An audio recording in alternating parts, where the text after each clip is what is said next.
tuloy na tuloy ang Zoom conference. International yun.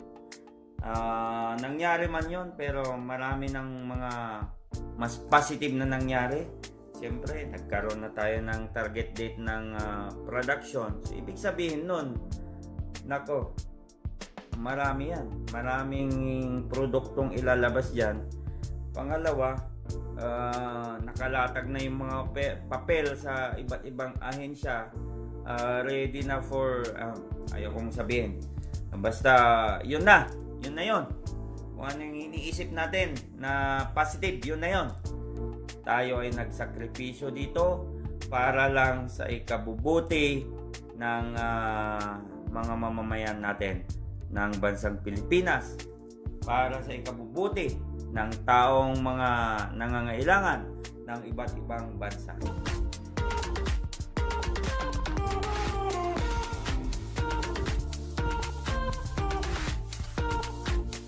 Praise God at Sunday ngayon at napakaganda ang resulta ng ating naging usapin sa isang masasabi kong ito isang big meeting dahil isang malaking tao ang ating nakausap at yan ay sa kanilang pag-uusap na hindi pwedeng banggitin ang kanilang mga pangalan at hindi pwedeng sabihin ang kanilang katauhan. So, salamat naman at nagkaroon tayo ng napakalaking kumbaga resulta sa ating ginagawa. Almost 1 month na ako dito. So, tignan nga natin. Ang Diyos talaga, pag siya nakialam talaga, walang imposible. Divine intervention na tinatawag. So, ayan, pasalamat muna tayo. Unang-una sa lahat, pasalamat tayo at magpuri tayo sa ating Panginoon dahil yung inaayos natin nagkaroon na ng solid na direksyon at meron na tayong napipintong yung hinihintay natin target ng production ng mga other uses ng FAI, antiviral injection. So, meron na tayong naplantsa na target date to start the production. Nako. Salamat sa Diyos at mangyayari na yung pinakahintay natin. Makakarating ng FAI sa iba't ibang sulok ng mundo. Yan, palakpakan natin. Unang-una ang Panginoon at ang ating mga doctors. Batiin muna natin dyan. Hello, Doc Willie, Doc Ruben, Doktora Agnes at Sir Cesar, Attorney Michael at lahat ng mga nandiyan dyan ngayon, saka yung mga doctors natin dyan na sumusuporta. Dr. Pabunan talaga, mabuhay kayo. Pabunan family. At ang ating mga warriors, mabuhay kayo. FAI warriors. Ito na yung magandang balita natin. At ang ating mga kaibigan dyan, lahat ng mga tumutulong sa atin, shout ko muna kayo bago nyo marinig yung ibang detalye ng good news. Okay? Mga kaibigan natin, lahat ng supporters natin, salamat, billion thanks. At nandiyan kayo nakantabay. Ito ay nangyari na yung mga pinakahintay natin. Alam nyo po, meron pang isang napakaganda na darating pa na hindi pa ito yung talagang okay na ito. Kumbaga may kasagutan na mga katanungan natin. Nandiyan na. Pero may darating pa na isang napakalaking mangyayari, hindi lang sa Asia kundi sa Europe. Yung tao na yon walang tigil na tawag ng tawag, monitor ng monitor. At ngayon, nagkaroon na sila ng buong desisyon, buo ng kanilang desisyon na sila nang bahala sa FAI sa Europe. Sila nang bahala magpapa-approve sa kailanganin na approval dahil naniniwala na sila at alam na nila na ito ay talagang makakatulong dahil gusto nilang matulungan din yung sinasabi nila yung Brazil, ang daming namatay. Alam namin na makakatulong ito. So Mr. Marcos, next week nandiyan kami at kami nang bahala sa pagpapa-approve dito sa Europe. Basta importante magamit na yan at makatulong na. Ayun po ang narinig kong galing mismo sa tao na yon. At ito hindi basta-bastang tao. Ito ay kilalang tao at ayaw kong i-mention ang kanyang pangalan.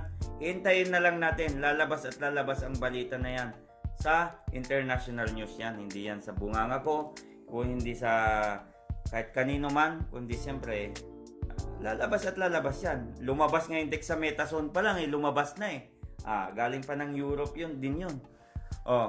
Ngayon, pag ito talagang nagawa na, wala na. International news na yan ang maglalabas, ang magbabalita, hindi na tayo, hindi na ako. At yan na yung sinasabi natin na ito na yung talagang pagkilala sa ating kakayanan bilang isang Pilipino. Dahil ang Pilipino ay may likas na talino. Mabuhay ang mga inventors natin dyan. Ang ating Dr. Fabunan, mabuhay kayo. Palakpakan talaga natin. Super. Alam nyo, ang hirap kung minsan yung parang hindi ka makapaniwala, biglang may darating na ganitong pangyayari, yung in-expect natin more pa yung mangyayari pala. So sabi ko talagang it's all God's plan. Naniniwala ako talaga na ang Diyos ang arkitekto ng lahat ng nangyayari dito sa lupa, sa buhay ng tao at sa mga magagandang hangarin ng isang tao. Yan ay magtatagumpay dahil alam ng Diyos kung ano yung nasa puso natin. Alam ng Diyos kung ano nasa puso nila Dr. Fabunan. Alam ng Diyos kung anong nasa puso ni Super Mario. Wala po tayong naging masamang tinapay. Tayo ay nagsakripisyo dito para lang sa ikabubuti ng mga mamamayan natin ng bansang Pilipinas, para sa ikabubuti ng taong mga nangangailangan ng iba't ibang bansa. So bukas tuloy na tuloy ang Zoom conference international yon. Nangyari man yon, pero marami ng mga mas positive na nangyari. Siyempre, nagkaroon na tayo ng target date ng production. So, ibig sabihin nun, nako, marami yan. Maraming produktong ilalabas dyan. Pangalawa, nakalatag na yung mga papel sa iba't ibang ahensya. Ready na for, ayaw kong sabihin. Basta, yun na yun. Kung ano yung iniisip natin na positive, yun na yun. Ayaw ko magbanggit ng ahensya dahil mahirap na. Basta natutuwa ako dahil ang Diyos ay nagmamasid at alam niya kung ano yung gusto natin. Binibigay niya, ibinigay niya, at talagang alam niya na wala tayong masamang tinapay. Yun nga sinasabi ko. At ganun din ang narinig ko sa mga doctors natin. Importante magamit na yan, mapakinabangan na yan. Ayan ang mga nanggagaling sa puso nila. Alam niyo, napaka-humble talaga mga doctors natin. Saludo ako sa inyo, Doc Willie, Doc Ruben, yung kapatid pa nila, isang doktor. Napaka-humble din. Alam nyo, kahit napupuyat ako dito dahil ang mga tawag, alanganin na oras, tumatawag sila pag galing ng Europe. Nako. Tapos pag nag-usap, ang tagal. Kaya hindi pwedeng hindi sagutin. So, yung mga tao na yun hindi naman basta-bastang tao. Pero mo, lilipad mo sila mismo dito sa Jakarta para ayusin yung lahat anong dapat ayusin. Napakabuti po at napakabait talaga ng Panginoon natin. Marami man dumarating na mga problema pero nalampasan din. At importante magkakaroon na ito ng break itong FAI na ito. Sabi nga may nagsabi nga dito sa akin na parang blacklisted daw ang FAI sa Pilipinas. Yun na nga po ang nangyari, totoo yun.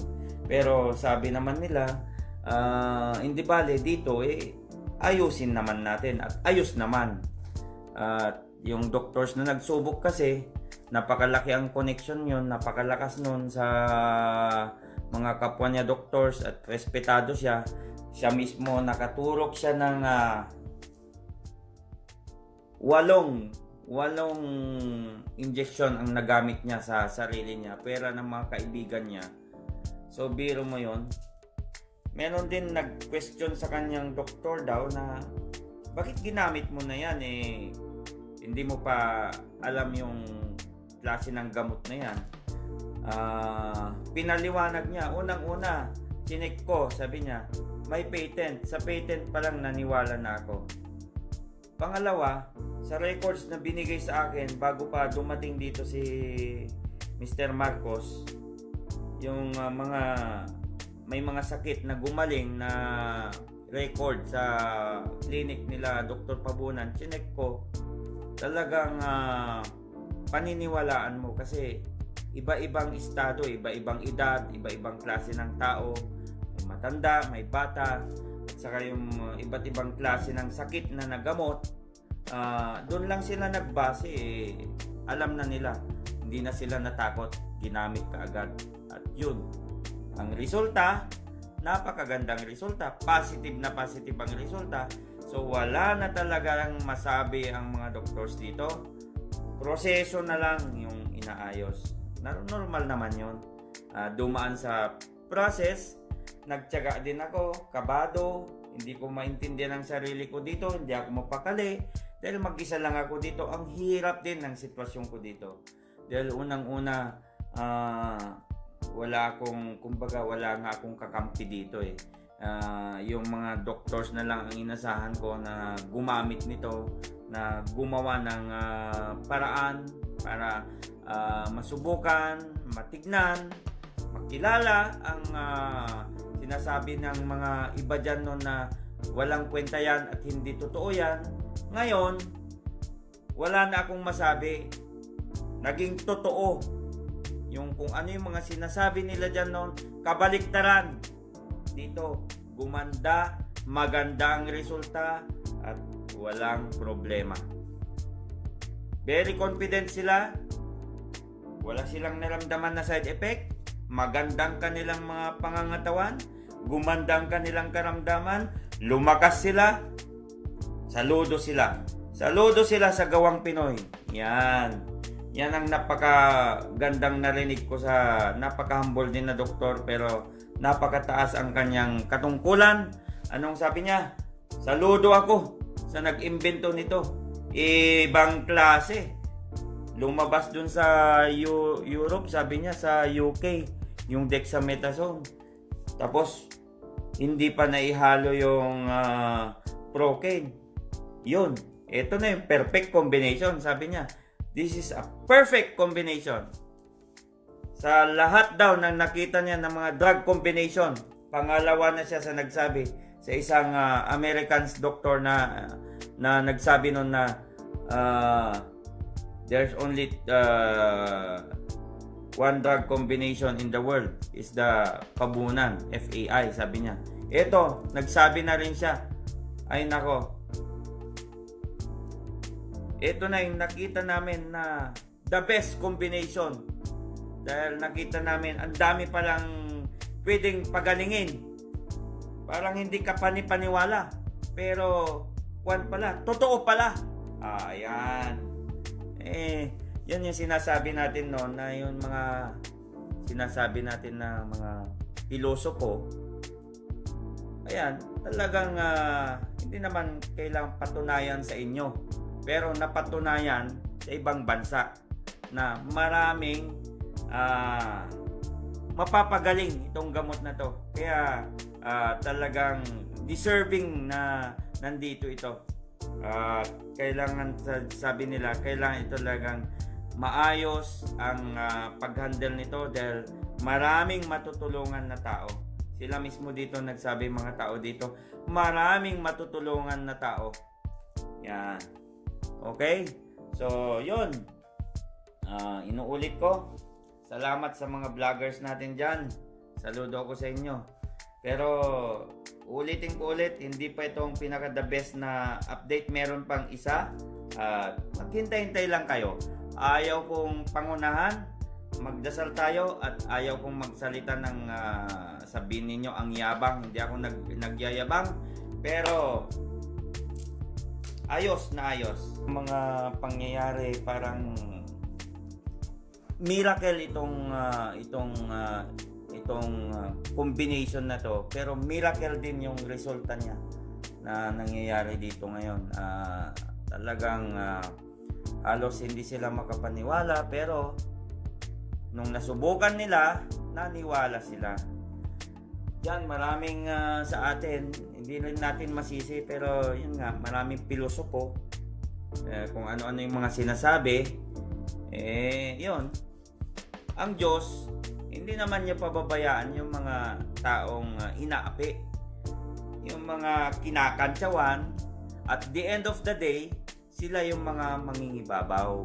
Kaya ako talaga, sa lahat, magmula ako pinanganak, ako may paniniwala sa Diyos at talagang totoo ang kanyang kapangyarihan, dahil lahat ay talagang walang imposible. Pag siya nakialam, pag siya nagbigay ng daan, walang makakaharang. So salamat po Panginoon, at ako ay nagagalak at minsan naiiyak sa nangyayari dahil na sobrang saya ko din. Okay? So, salamat po sa inyo. Patuloy kayong mag-subaybay at patuloy kayong magdasal at huwag kayong panghinaan ng loob. Ayan na. Meron na tayong target date ng production ng FAI. Mga other uses, ang daming antiviral niyang kakayanan eh. Talagang wala na akong masabi. Okay? Thank you very much at God bless. God bless, God bless po sa inyong lahat. Mabuhay po kayong lahat. Mabuhay po tayong lahat. At ako ay masayang masaya dahil marami pang bansa ang nag-aabang sa atin. Hindi ko po kayanin na uuhan lahat yan. Yung Africa nga na tawag ng tawag doon sa Ebola outbreak nila doon. Talagang sabi nung isa, punta ka na dito sa Africa. Ako, hindi ko naman po pwedeng sagutin na oo dahil meron pa akong tinatapos na trabaho dito sa Jakarta. Kailan tapusin ko muna to at makarating din ang FAI. Sabi ko nga, hindi ako makapaniwala. Buong halos kung titignan mo yung globe, maraming mapupunta nitong FAI natin dahil sa antiviral niya. Napakagaling. Ang dami talagang mga antiviral diseases ngayon, mga flu na yan, kung ano mga influenza na yan, pag-umpisa na naman yan. So ang dami talaga, ang daming mga ngailangan. God bless sa FAI. Salamat talaga sa ating inventor. God bless us all. Salamat po.